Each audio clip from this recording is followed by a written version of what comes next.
बेटा session important है आपके लिए और प्लीज इसे लास्ट तक देखना क्योंकि इसमें आपके लिए बहुत इंपॉर्टेंट चीजें हैं जो मैं डिस्कस करूंगा। कल से परसों से या इवन एक वीक से बहुत सारे ऐसे मैसेज आ रहे हैं बच्चों के कि सर लास्ट के कुछ दिन रह गए, लगभग 30 35 32 दिन रह गए तो हम कैसे करें, कुछ समझ नहीं आ रहा। और जैसे जैसे एग्जाम बहुत पास आ रहा है तो बच्चों के अंदर का डर बढ़ता जा रहा है और मार्क्स में इंप्रूवमेंट थोड़ी सी कम दिख रही है, रिवीजन नहीं हो पा रहा है, पूरा पूरा दिन लग जा रहा है। और उसके बाद बच्चा ये कह रहा है कि सर शायद नहीं होगा, शायद हमें लग रहा है कि ये नहीं होगा, हमसे एग्जाम में क्वालिफाई नहीं होगा। उसके साथ एक प्रेशर रहता है बेटा, आप सबको पता ही है कि पेरेंट्स का इनडायरेक्ट प्रेशर रहता है। वो पूछते हैं कैसा चल रहा है, वो एक एक्सपेक्टेशन लेकर बैठे हैं कि 5 मई को एग्जाम में आप बहुत अच्छा करके आओगे। ये सारी चीजें आपके अराउंड है और ये मैं खुद भी फील कर सकता हूं क्योंकि मैं आपसे बहुत ज्यादा कनेक्ट हूं। और ऐसी ही कुछ बातें हमारे से बेटा एक अभी पटना में सेमिनार में बच्चों ने करी थी। जब हम उनसे अलग से मिले थे तो उन्होंने ये बताया था कि सर सबसे जरूरी क्या है कि हम अपना मेंटल फोकस नहीं रख पा रहे हैं। तो मैं आपसे एक चीज बोलना चाह रहा हूं बेटा कि जब तक एग्जाम नहीं हुआ कुछ ओवर नहीं हुआ। अगर आपने अपने दिमाग को ये बात समझा ली तो आप अपनी एफिशिएंसी का मैक्सिमम काम कर पाओगे। आपको हर वक्त जब भी डिमोटिवेट हो तो आपको ये बोलना है कि अभी एग्जाम हुआ नहीं है, एग्जाम होना वाला है। आपको अभी कुछ भी नहीं सोचना, आपने पूरा दिमाग इस बात पे लगा देना है कि नहीं यार मैं करूंगा, मुझे करना है और इस साल मैं हर हालत में करके जाऊंगा, मुझे करके दिखाना है इस साल में हर हालत में। तो पूरी जान लगा दो बेटा, आपको कुछ भी हो जाए आपको अपने आप को डीमोटिवेट नहीं करना। क्योंकि आपको ये पता होना चाहिए कि जो रिजल्ट है ना बेटा, रिजल्ट जो है वो एंड मतलब सिलेक्शन जो है वो एंड रिजल्ट है।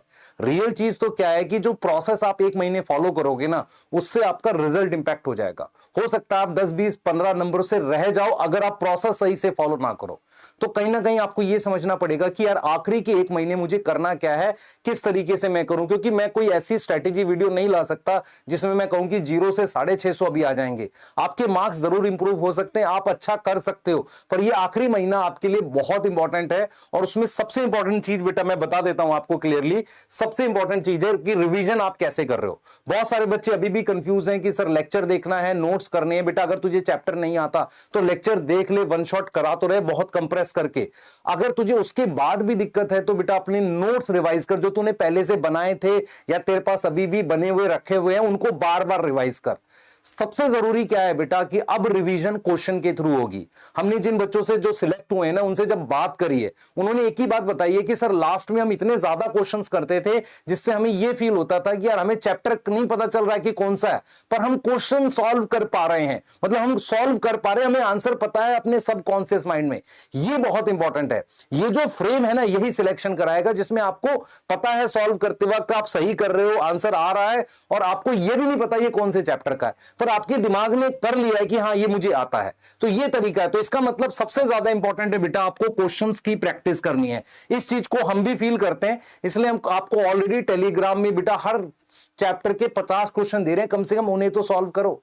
तो जो हमारा प्रॉपर एक टेलीग्राम चैनल है संकल्प नीट वेदांतु का, उसमें आपको एक प्रॉपर हम क्वेश्चन प्रैक्टिस दे रहे हैं। उसके अलावा बच्चे हमारे से जो लास्ट ईयर बहुत सारे बच्चे पढ़े थे उनकी एक ही डिमांड है, जो बार बार वो रिक्वेस्ट कर रहे हैं कि सर आप टेस्ट दे दो हमें किसी भी तरीके से। तो मैं आपको प्रॉपर तरीके से बता रहा हूं कि आपके लिए लगभग हमने 20 टेस्ट अरेंज कर लिए हैं। जो मैं क्वेश्चन प्रैक्टिस की बात कर रहा हूं, अगर आप 20 टेस्ट दे रहे हो, 20 टेस्ट में आप अप्रोक्सीमेटली लगा लो लगभग आप 4000 क्वेश्चन कर रहे होगे, तो मुझे लगता है ये अच्छी खासी प्रैक्टिस है।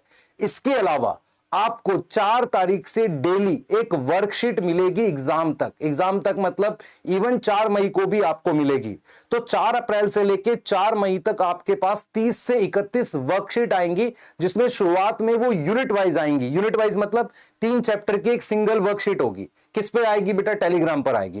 प्रॉपरली उसको सॉल्व कर लो आप और ऐसा आप करते रहो। ये आपको बायो में एक एक्स्ट्रा कॉन्फिडेंस देगा। अब मैं कोशिश करूंगा कि मैं बॉटनी जूलॉजी दोनों को कंबाइन करके बना दूं, पर बॉटनी की तो 100% आपके पास आएगी। तो आपको क्या करना है बेटा, यहां से आपको अपने आप को रिवीजन मतलब दिन को 2 हिस्से में डिवाइड करना है। पहला हिस्से में आप करो रिवाइज, या दिन का 2 पार्ट बना लो जिसमें एक पार्ट में आप रिवाइज कर रहे हो। रिवाइज कैसे करोगे? नोट्स देख लो, लेक्चर देख लो, जो भी आपको करना है प्रॉपर तरीके से 3-4 चैप्टर आप रिवाइज कर रहे हो। दूसरे पार्ट में आप टेस्ट दो। अब टेस्ट कैसे देना है बेटा? अब टेस्ट फुल सिलेबस दो, क्योंकि फुल सिलेबस से ही अब आपको कॉन्फिडेंस आने वाला है। तो हमने आपके लिए बेटा लगभग 20 फुल सिलेबस टेस्ट अरेंज कर दिए हैं। अब कैसे देने में आपको बता रहा हूं, कोई गड़बड़ नहीं करना। टेस्ट देना है और उसमें से कितने टेस्ट के सॉल्यूशंस आपको प्रॉपर वीडियो सॉल्यूशन मिलेंगे, मैं वो भी आपको बताने जा रहा हूं। तो मेरे को आपको एक ही बात बोलनी है, जो बच्चे बेटा थोड़ा भी ट्रस्ट करते हैं, ये फील करते हैं कि नहीं सर सही बोलते हैं, आखिरी का 1 महीना आपको डाइवर्ट करने के लिए बहुत सारे लोग हैं जो बहुत सारी कमेंट्स के थ्रू आपका दिमाग ब्रेन वॉश करेंगे। सबसे इंपॉर्टेंट आपको क्या है, टेस्ट देना। कम से कम 20 टेस्ट दो, और ज्यादा दे सकते हो तो और ज्यादा दो। अगर आपने कोई भी टेस्ट सीरीज फॉलो कर रहे हो उसको अच्छे से दो। क्लियर है? हम आपको 20 टेस्ट अरेंज करके दे रहे हैं। कैसे देना है मैं आपको बता देता हूं, प्रॉपरली देख लो बेटा। आपके लिए हम किस